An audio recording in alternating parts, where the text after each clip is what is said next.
আমার সংসারে একটু টানাপড়া আছে। আমি এখন ধরতে গেলে ব্যাচেলার। আমার তো একটা ছেলে আছে, ছেলেটাকে নিয়ে আমার চলা লাগে। ঘর ভাড়া আছে, নিজের খাবার আছে, নিজের পোশাক আশাক আছে।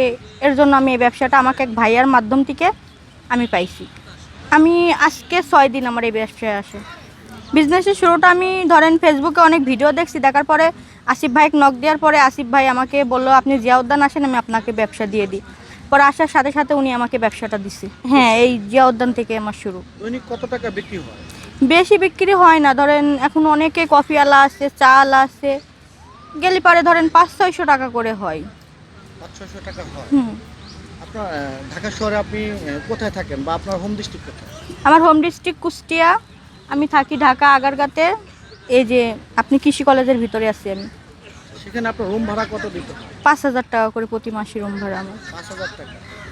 আচ্ছা, তো আপনি কুষ্টিয়া থেকে কেন ঢাকায় আসলেন? ঢাকায় ছিলাম, আমার বিয়ে হয়েছিল। বিয়ে হওয়ার পর আমরা হাজব্যান্ড ওয়াইফ দুজনে ঢাকায় ছিলাম। থাকার পরে আমার ভুলের কারণে উনি আমাকে ডিভোর্স দিয়ে চলে গেছে। আমি উনিকে দোষ দিই না, কিসের জন্য দেবো না, উনি অনেক ভালো মানুষ ছিল। আমাদের এক পর্যায়ে সন্দেহর কারণে আমাদের সংসারটা ভেঙে গেছে। ডিভোর্স হওয়ার কারণটা কি ছিল? এই সন্দেহর কারণে। সন্দেহ? হ্যাঁ, সন্দেহটা কে করতো? সন্দেহটা আমিই করতাম। তার একটা আছে, স্কুল আছে, ওখানে অনেক মেয়েরা আসতো, অনেক কিছু নিয়ে আমি সন্দেহ করতাম। সেও করতো, আমিও করতাম। করতে করতে এক পর্যায়ে দুজনের মনে না হওয়ার কারণে ডিভোর্স হয়ে যায়। ডিভোর্স হয়ে যায়। ডিভোর্স হওয়ার পরে আপনি তার কাছ থেকে আলাদা আছেন কতদিন? 3 মাস। 3 মাস। তো ডিভোর্স হওয়ার পরে 3 মাস অনেক সময় তো আমরা দেখি ডিভোর্স হওয়ার পরে পারিবারিকভাবে তারা মিউচুয়াল করার চেষ্টা করে। আপনার কি সেই চেষ্টা? না, আমি চেষ্টা করছি কিন্তু উনি আর আগায় নাই। উনি আর আগায়নি? আপনার সন্তানের কথা চিন্তা ভাবনা করেও আগায়নি? না, আমি ডিভোর্সের পর থেকে আমি চিন্তা করছি যে আমি ঘুরে দাঁড়াবো। আমি একটা যে কোনোভাবে একটা বিজনেস পাইলে আমি সেভাবে আমি বাঁচার চেষ্টা করব। পরে আল্লাহ মিলাই দিছে ওই ভাইয়ের মাধ্যম থেকে। পরে ওই ভাইয়ের মাধ্যম থেকে আমি এই ব্যবসাটা পাই।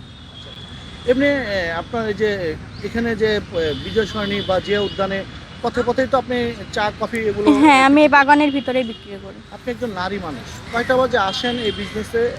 আমি আসি আপনার 2টা বাজে, আবার এদিকে মাগরিবের আজান দেওয়ার লগে লগে আমি বের হয়ে যাই। এই এলাকা তো ভালো না, এর জন্য আমি সন্ধ্যার দিকে বের হয়ে চলে যাই। আমাকে কেউ বাজে প্রস্তাব দেয় নাই। এই 6 দিন আইসি, কেউ আমাকে বাজে ইঙ্গিতও করে নাই। সবাই কইছে যে ভালো আছে, আপনি করতে পারলে পারে আপনার জন্য ভালো। এমনিতে আপনার কারো কাছে গিয়ে আপনি চা কফি বলতে হয় না যে ভাইয়া চা খাবেন? হ্যাঁ, এটা বলা লাগে। এটা না বললে তো আর কেউ নিবে না। যে ভাইয়া কফি নিবেন, ভাইয়া চা নিবেন, বলা লাগে। না বললে তো আর কেউ নেয় না। এক কাপ কফি কত টাকা বা একটা চা কত টাকা বিক্রি করে? 20 টাকা। 20 টাকা। অনেকে তো অভিযোগ দেয় যে এইসব অঞ্চলে বা যে পার্ক এলাকায় আপনার একটা কফি দিয়ে কফি 20 টাকার কফি 40 টাকা বা 50 টাকা দাম। হ্যাঁ, এটা নেয়, অনেকে নেয়, কিন্তু আমি তো সেভাবে নিই না। আমি 20 টাকা করে, এই দেখেন একটা কাপ, এই এক কাপ কফি 20 টাকা। 20 টাকা। জি।